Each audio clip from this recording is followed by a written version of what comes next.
The state is important, the markets are important. And any intelligent person knows. Just that I feel in India, the state has been so meddlesome that you need to give greater play for the market. So that's the position from which I do a lot of my current work.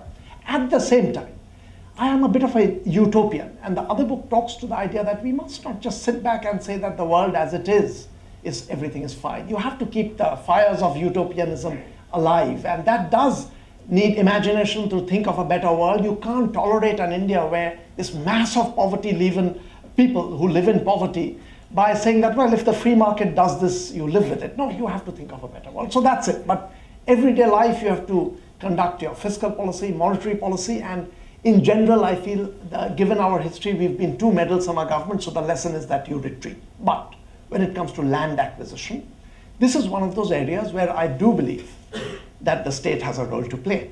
And even in the US, the eminent domain law, which has undergone some change subsequently, where the state can in principle get in to get land for private sector. It's not just to build a railway line.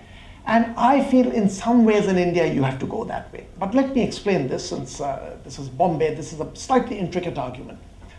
If a private sector corporation is trying to acquire a big piece of land, which you need to set up a huge big factory, this land is right now owned by, let's say, 100 small peasants, and you want to acquire this land.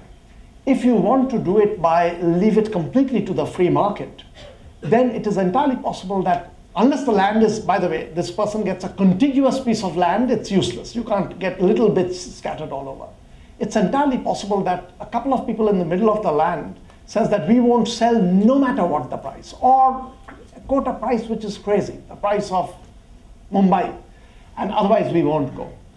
This is called the hold-up problem in economics, that when it is not one person's decision influences what other people get to do. Here you will see now, the free market is not going to give you a solution, because if you say that the state will not come in, and either you get to acquire or not, then these people can hold up this, which means the people who wanted to sell the land, they will never get to achieve what they wanted to do.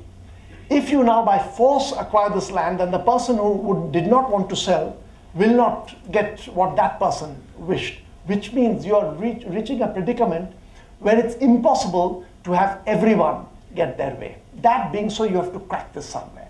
And I believe virtually the world over, intelligent governments have reached the conclusion that when it is contiguous pieces of land and it's useless to get one plot if you don't get the other, you have to bring in a coordinating force into this, which is the state. I do believe that it has to be very well worked out, and keeping in mind that you cannot buy this land by the current price of land, because yes, once a big industry comes in, this land is going to rise in value, and you don't want poor people who don't quite understand the mechanics of these things to sell it out at a dirt cheap current price in the villages, but you want a price which has a markup, or you give these people some equity in the income that will come later on, which means you need intelligent government policy for this. But I do believe that we need to acquire land for industrialization. India very badly needs industrialization and a bigger manufacturing sector. We need it not for the big corporations and the big firms. We need it for the people, because in the end, that's where the big demand for labor will come from. And for that, you do need an eminent domain law where the state can step in, adequately compensate. There will be rules by which the state can be taken to court, but you need to go that way. You can't just say that leave it to complete private deals where it's contiguous pieces of land involved.